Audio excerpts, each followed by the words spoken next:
subhanallahi wa bihamdihi. Ini disebutkan dalam Al-Quran. Ini tasbihnya para malaikat. Dan Nabi SAW di akhir hayatnya diperintahkan untuk banyak-banyak bertasbih. Allah mengatakan fasabbih bihamdi rabbika. Oleh karena itu, dalam hadis riwayat Muslim, Rasulullah sallallahu alaihi wasallam bersabda, "Inna ahabbal kalami ilallah subhanallahi wa bihamdi."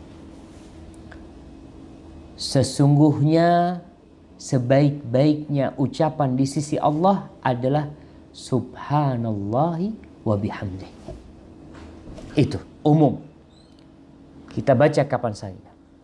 Tapi ada waktu-waktu tertentu di mana Rasulullah SAW memerintahkan kepada kita untuk banyak membaca subhanallah wa bihamdi, dan ada pahala khusus. Ketika kita mendawamkan hal itu, kita rutin membacanya, kita rutin mengucapkannya di waktu yang sudah ditentukan. Subhanallah, Muslim ini dididik untuk disiplin.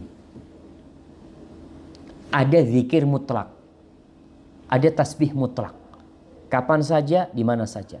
Tapi ada tasbih yang udah ditentukan waktunya, sehingga kita belajar untuk disiplin dengan waktu yang sudah ditentukan. Kapan baca subhanallah bihamdihi?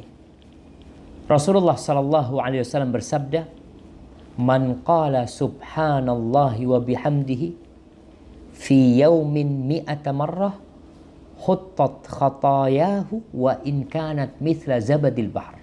Rawahul Bukhari wa Muslim. Barang siapa yang pada hari itu, pada sehari dia membaca subhanallah wa bihamdi 100 kali, maka dosa-dosanya akan dihapuskan walaupun sebanyak buih di lautan. 100 kali. Ini pokoknya sehari kau baca. Antum baca sehari. Kemudian dalam hadis lain, Rasulullah SAW mengatakan, "Man qala hina yusbih wa hina yumsi." Barang siapa yang berkata ketika pagi dan ketika petang. Tadi kita disuruh bukratan wa asila, di waktu pagi dan waktu petang untuk bertasbih. Barang siapa yang membaca di pagi dan di waktu petang subhanallah wa bihamdi 100 kali, lam ya'ti ahadun yaumal qiyamah bi afdal mimma ja'a bih illa ahadun qala mithla ma qala au zada alaih. Barang siapa yang pagi baca subhanallah wa bihamdi 100 kali, sore baca subhanallah wa bihamdi 100 kali, maka tidak akan ada orang nanti pada hari kiamat yang bisa menandingi pahala dia.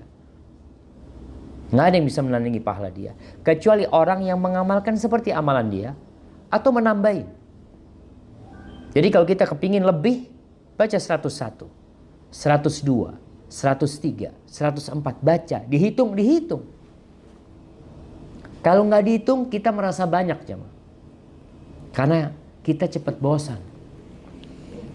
Kita duduk subhanallah bihamdi, subhanallah bihamdi, subhanallah bihamdi, subhanallah bihamdi, subhanallah bihamdi, subhanallah bihamdi, subhanallah bihamdi, subhanallah bihamdi, subhanallah bihamdi, subhanallah bihamdi, subhanallah bihamdi, subhanallah. Insyaallah udahlah sampai kayaknya 50 itu, nanti Anda baca lagi. Padahal kalau dihitung mungkin cuma 12-13 kali. Maka dihitung. Dihitungnya pakai apa? Pakai tangan. Itu lebih mulia. Boleh nggak menghitung pakai tasbih? Boleh. Pendapat yang rajih pakai tasbih boleh. Dulu di masa sahabat ada yang menghitung pakai biji kurma. Dia hitung. Pakai kerikil. Fadhal. Perlu dihitung. Perlu. Yang memang Rasulullah SAW menyebutkan angkanya. Sehingga kita harus mencapai target. Supaya target tercapai, kita harus tahu dengan menghitungnya. Yang lebih utama pakai tangan kita, tangan kanan kita. Itu yang lebih utama. Walaupun kalau mau pakai bantuan alat menghitung, pendapat yang lebih kuat itu diperbolehkan.